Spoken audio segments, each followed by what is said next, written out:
Selamat datang dalam seri Menjawab Islam dalam 5 menit. Pada video kali ini kita akan membahas satu topik mengenai the creative power of God atau 6 kuasa kreatif Tuhan dalam menciptakan. Di dalam konsep Islam, Allah Subhanahu wa Ta'ala itu selalu sibuk mengurusi makhluknya sampai sekarang. Hal ini bisa kita baca dalam Quran Surah Ar-Rahman, Surah 55 ayat 29, dan Quran Surah Al-Baqarah, Surah 2 ayat 255. Bahwa Allah terus-menerus sibuk mengurus makhluknya. Konsep ini tidaklah sama dengan apa kata Alkitab. Itulah sebabnya dalam Islam, Muslim tidak pernah mengenal konsep hari Sabat. Mereka tidak tahu apa itu Sabat. Di dalam Ibrani 4 ayat 3 dikatakan seperti ini. Sebab kita yang beriman akan masuk ke tempat perhentian seperti yang Tuhan telah katakan. Sehingga aku bersumpah dalam murkaku, mereka tak akan masuk ke tempat perhentianku. Sekalipun pekerjaannya sudah selesai sejak dunia dijadikan. Arti daripada pekerjaan atau perbuatan ini adalah mencipta. Dia sudah selesai di hari yang ke-6. Bagaimana Allah menciptakan alam semesta di dalam Alkitab? Dalam Mazmur 33 ayat 6 dan 9 dikatakan seperti ini. Bahwa oleh firman Tuhan atau oleh logos Allah, langit telah dijadikan. Dan oleh nafas dari mulutnya, ini bicara mengenai roh. Jadi roh Allah itu selalu diasosiasikan dengan nafas yang keluar dari mulut Allah. Oleh nafas dari mulutnya, segala tentaranya, artinya semua penghuni surga. Sebab dia berfirman, maka semuanya jadi. Dia memberi perintah, maka semuanya ada. Jadi Tuhan menciptakan segala sesuatu melalui logos atau firman-Nya dan melalui rohnya. Hal ini tidaklah sama dengan Allah Subhanahu wa Ta'ala di dalam Quran. Allah tidak mempunyai logos dan dia tidak mempunyai roh di dalam Islam. Kita membaca di dalam Mazmur 104 ayat 2, Yesaya 40 ayat 22, ketika Allah menciptakan langit-langit, itu dia seperti membentangkan atau merentangkan. Kata yang dipakai adalah natah.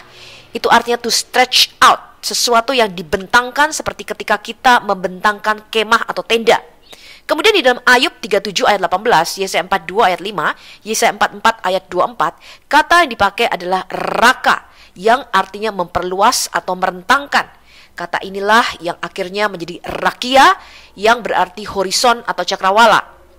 Kemudian di dalam Mazmur 119 ayat 90 sampai dengan 91 dikatakan seperti ini. Engkau telah menegakkan bumi dan itu tetap ada. Menurut hukum-hukummu, mereka tetap ada sampai sekarang. Karena mereka semua melayanimu atau mereka semua adalah hambamu. Hukum-hukum Tuhan ini tidak dikenal di dalam Islam, teman-teman. Kuasa kreatif Tuhan yang pertama dalam menciptakan alam semesta adalah dengan bara. Kata bara itu digunakan 54 kali dalam Alkitab Perjanjian Lama dan khususnya 11 kali dalam Kitab Kejadian. Kata bara secara literal artinya menciptakan. Dan kata ini hanya dikenakan pada Tuhan dan tidak kepada yang lain. Kata bara tidak selalu diartikan creatio et nihilo atau menciptakan dari yang tidak ada, tetapi dapat juga memberikan fungsi atau tujuan baru bagi benda ciptaan. Artinya hanya Allah saja yang dapat bara, dan dia melakukannya melalui kuasa firman-Nya yang diucapkan.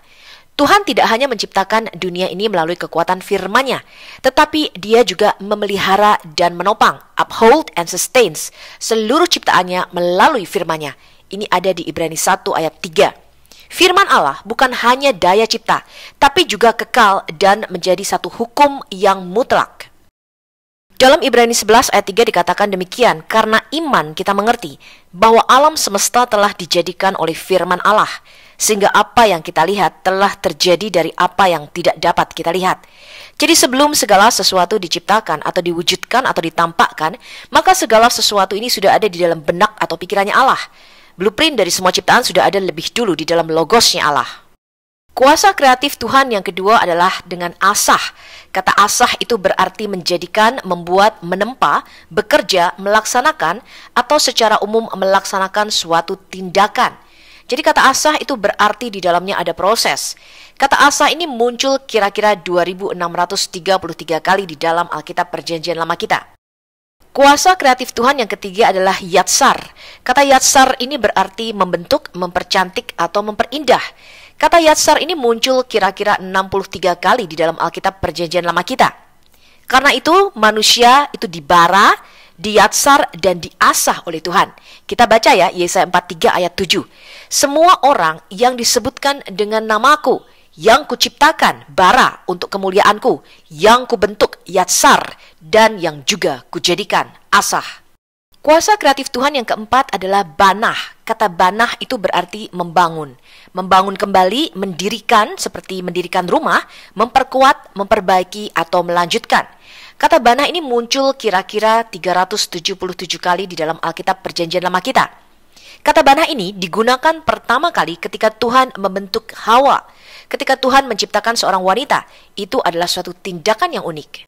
Kuasa kreatif Tuhan yang kelima adalah shemah. Kata shemah itu berarti bertunas, pertumbuhan, suatu cabang yang keluar, atau membuat keluar bertumbuh.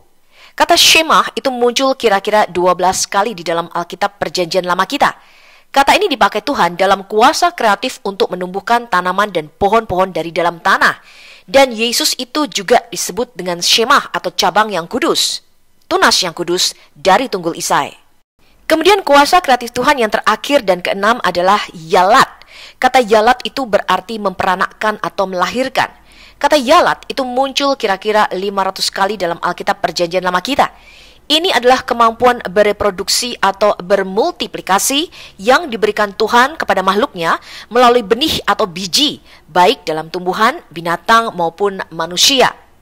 Nah, itu adalah 6 kuasa kreatif Tuhan. Jadi Tuhan selesai menciptakan, kemudian dia menopang segala sesuatu dengan firman-Nya. Dan firman itu menjadi hukum, teman-teman. Jadi Tuhan tidak perlu sibuk terus-menerus mengurusi makhluknya.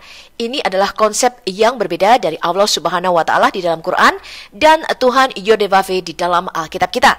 Bagaimana mereka bekerja dan menopang alam semesta. Bagaimana menurut Anda? Kasih komen ya tentang pendapat Anda dan sampai jumpa dalam video seri Menjawab Islam 5 menit berikutnya. Salam!